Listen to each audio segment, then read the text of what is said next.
마스크 사재기도 그렇고 해외여행 취소 분쟁, 그 스팸 문자나 메일로 인한 피해도 요즘 속출하고 있다고 합니다.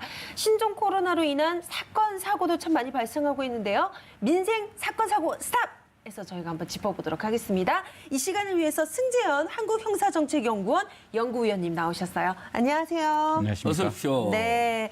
자, 지금 100만 개가 넘는 마스크를 창고에 보관해둔 업자가 합동 단속에 덜미를 잡혔다고요. 네, 지금 야. 사실 식약처하고 공정위, 경찰청, 국세청, 관세청, 지자체가 30여 개 팀을 이용해서 180명이 정부에서 합동으로 단속하고 있는데요. 네.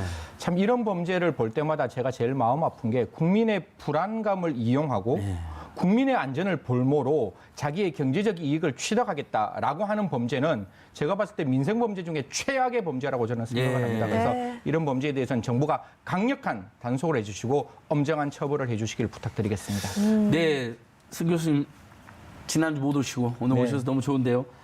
일명 먹튀도 있다면서요. 심지어 마스크 먹튀. 그러니까요. 돈 받고 물건 안 주는 경우. 이거 어떻게 이럴 수가 있습니까? 그 마스크 시킨 사람은 얼마나 하루 신속히 빨리 오기를 기다리겠어요. 그러니까요. 이건 또 뭡니까? 예, 이 부분에 대해서는 전 두 가지 정책이 필요하다고 생각합니다. 정부에서는 아까 말씀드렸다시피 사재기에 대한 적극적인 단속을 통해서 국민들이 어디에서나 편하게 마스크를 살 수 있는 환경을 좀 만들어 주시기를 간곡히 부탁을 드리고 이런 어떤 먹튀를 하는 사람들의 기본적인 심리는 그런 겁니다. 그 사람의 불안감을 이용해서 내가 사고 선납금을 요구하는 거예요. 그래서 선납금을 주면 내가 마스크를 뭐 한 상자를 주겠다 이렇게 이야기하고 난 다음에 갑자기 없어지는데 사실 이건 중고나라 같은 경우에서 가끔씩 생겼던 범죄 중에 하나이거든요. 그래서 국민들께서는 조금 불안하지만 지금까지 교수님도 말씀 주셨고 여러 가지 정부 정책을 열심히 하고 있으니까요. 손 씻기 조금 열심히 하시고 기본 이렇게 편의점에 조금 가면 완전히 없지는 않더라고요. 예. 그래서 맞아요. 그런 네. 어떤 그 인터넷상의 구매가 아니라 좀 이렇게 발품을 조금만 팔아주셔서 주위에 있는 어떤 그 편의점에서 마스크를 사주시기를 부탁드리겠습니다. 네. 맞습니다. 발품 판매 마스크 보이고요.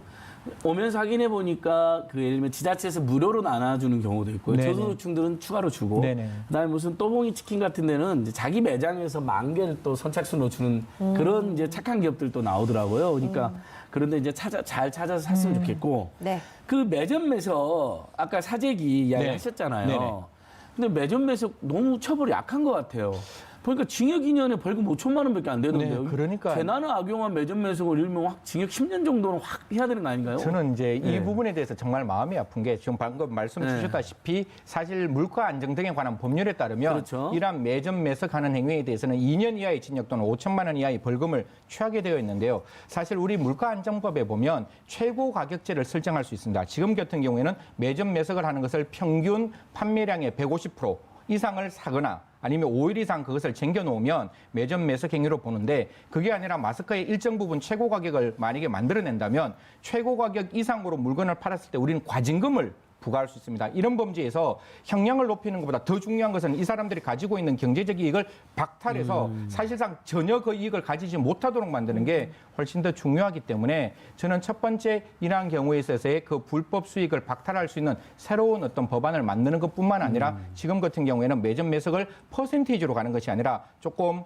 약간 과격하고 좀 이렇게 선제적인 조치지만 저 최고 가격제를 만들어서 그 이상 파는 것은 그 사람에게 절대로 돌아갈 수 없는 그런 어떤 제도를 만들었으면 하는 마음입니다. 예, 네. 제가 물가안정법 읽어보고 왔습니다. 2조의 최고 가격제 있던데 네네, 아직 최고 맞습니다. 가격제까지 가기에는 발동한 건 아니죠? 네네. 매점 매석하고 긴급 수급 안정 조치만 네, 취한 맞습니다. 거잖아요. 네네. 아, 예. 근데 저는 이 여행 관련돼서 참 이 좀 얘기를 나눠보고 싶어요. 왜냐하면 이 여행사가 지금 줄줄이 파산하고 있다는 아이고. 안타까운 소식도 들릴 만큼. 근데 또 여행을 뭐 가세요라고 얘기하기도 지금 좀 시국이 또 이러니까요. 그래서 지금 여행을 저희가 이렇게 예약을 했다가 취소했을 때 이런 분쟁이 또 요즘 또 일어나고 있다라고 얘기를 그 들었어요. 부분도 저도 많이 주위에서 네. 듣고 있는데요. 사실 지금 같은 경우에 중국이나 홍콩이나 마카오 같은 경우에는 취소 수수료 없이 그냥 환불을 해주는 걸로 되어 있는데 이제 만약에 저희 딸이 태국에 간다고 이야기하면 조금 마음이 꺼릴 그쵸. 수가 있잖아요. 네. 그런 부분이 분명히 없지 않거든요. 싱가포르 간다 그러면 마음이 꺼리는데 사실 그거는 국민들이 가지고 있는 일반적인 불안함 어떤 그 불안한 것 때문에 불안감 때문에 가지 못하도록 만들었기 때문에 우리들은 표준 약관이라는 게 있습니다. 그래서 거기까지 표준 약관을 제대로 적용하면 거의 한 50% 이상의 수수료가 부담되는 30일 전에 취소를 해야 되기 때문에 그 시간이 가까우면 가까울수록 취소 수수료가 올라가는 부분이 있는데요. 사실 이거는 그냥 일반적일 때 그런 네. 거잖아요. 제가 만약에 정말 싱가포르 가고 싶었는데 막상 마음이 변하는 게 아니라 지금은 사실상 확진자도 나오고 그것이 우리나라까지 나왔기 때문에 저는 상생의 경제가 필요하지 않을까 생각합니다. 그래서 기존의 취소 수수료가 50%였다면 조금씩 양보해서 그걸 뭐 한 25%나 30% 정도 서로 간에 조금 이렇게 양보하는 그런 것들이 좀 필요하지 않을까. 이 부분에 대해서 아직 명확한 기준이 없어서 많은 분들이 불편해하고 네. 어색하고 답답한데 그 영세 여행업자, 여행사도 저희들이 보호해야 되고 또한 우리 국민들도 보호해야 되기 때문에 그쵸. 이런 부분들은 조금 한 발자국 서로 양보해 주시는 게 필요하지 않을까. 그게 가장 좋은 해결 방법이 아닐까 생각을 합니다. 예, 네. 그러니까 많은 국민들이 특수한 상황인데 표준 약관을 적용하면 어떡하냐. 네, 그렇죠. 그러면 닥쳐서 취소하면 50%까지 수수료를 내야 되는데 이제 맞아요. 이런 지적을 하시는 것 같아요. 그래서 네네. 근데 아예 영원으로 하면 또 영세업자들이 망하거나 너무 타격이 크니까 조금 더 뭐 네. 예를 들면 25% 정도로 더 서로 아니면 한다든지. 뭐 정부가 저 소상공인에 대한 물가 안정 대책이 있거든요. 그런 어떤 비용을 좀 신속하게 추경을 만들어서 예. 집행을 함으로써 이런 어떤 영세 여행업자가 그런 걸 서민들에게 100% 환불해 줬을 때 이 저 여행사를 좀 지켜줄 수 있는 그럴 방법 수도 있겠네요. 이런 것들이 예. 기재부에서 조금 적극적으로 좀 이렇게 논의되는 시점이 아닐까 그렇게 생각을 합니다. 지금 나온 대책은 1.5%로 돈을 대출해 주는 거거든요. 네네. 긴급 자금을. 맞습니다. 근데 맞아요. 이제 그건 어차피 대출이니까 또 갚아야 되니까 1.5%로 네네. 좋은 대책이긴 한데 우리 승 박사님 말씀하신 것처럼 취소분에 한해서 조금 지원해 주는 것도 네. 고민해 보면 좋겠습니다.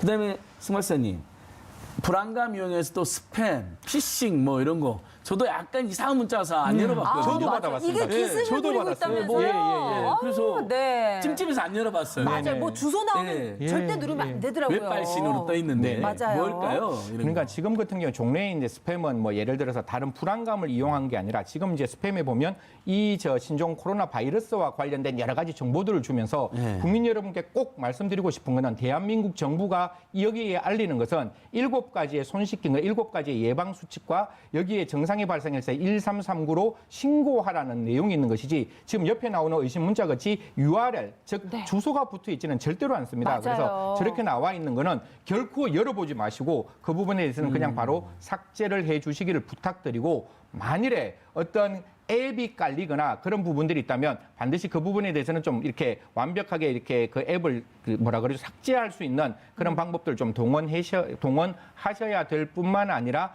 혹시나 잘못된 송금이 있으면 즉시 경찰에 알려서 그 송금되는 금액이 다른 사람으로 전달되는 것을 막아야 되는 그런 어떤 대책이 필요하다고 생각합니다. 그러니까 그렇습니다. 저도 우리 방송에 예시된 것처럼 URL이 붙어서 왔어요. 코로나를 안 열어봤거든요. 네네. 그걸 일단 열어보면 안 된다는 네, 거죠. 그렇죠. 절대로 안 절대 됩니다. 열어보면 안 됩니다. 근데 이제 피해를 순식간에 당했다. 네네. 우리가 이제 이거 뭐지 하고 깜빡하고 클릭해버릴 수가 있잖아요. 네네네. 어떤 피해가 있다. 이때는 어떻게 하면 좋겠어요? 그러니까 이때는 원래 그게 돈이 나가는 경우가 있는데 돈이 나간다면 기존에 있던 똑같은 출금이나 이체되는 경우에는 금융감독원에 전화를 하게 됩니다. 전화번호가 되게 쉬운데요. 예. 1332로 신고를 하시면 1332. 예, 뭐 그다음에 아니면 더 쉬운 것은 경찰에 바로 신고하셔도 됩니다. 경찰에 182 신고를 하시면 되니까요. 이렇게 이체되는 경우에 있어서는 원칙적으로 신고를 하시고 만약에 앱이 설치하라고 나온다는 어떤 문자가 있으면 절대로 앱은 설치를 안 하셨으면 하는 마음이고 만약에 앱이 설치되었다면 그 휴대폰은 더 이상 사용하지 마시고 바로 그런 어떤 관계의 어떤 그 휴대폰을 관리하는 쪽에 가서 그 앱을 정확하게 삭제할 수 있는 그런 방법을 찾으셔야 된다고 생각을 합니다. 네. 예. 참 이 불안한 마음을 이용해서 이렇게 악용하는 분들 제발 좀 이런 짓 하지 하지 말으셨으면 맙시다. 좋겠다라는 생각이 들고요. 먹는 것으로 장난치는 사람, 절대 재난 안 악용하는 됩니다. 사람, 네, 그렇습니다. 용납 못 받습니다. 네, 그리고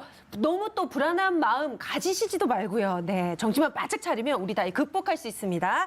지금까지 한국형사정책연구원 승재현 연구위원님이셨어요. 감사합니다. 감사합니다. 네. TV 민생연구소 준비한 내용은 여기까지입니다. 저희는 내일 저녁 6시에 다시 찾아뵙겠습니다. 여기는 TV 민생연구소입니다. 내일 6시에 봬요.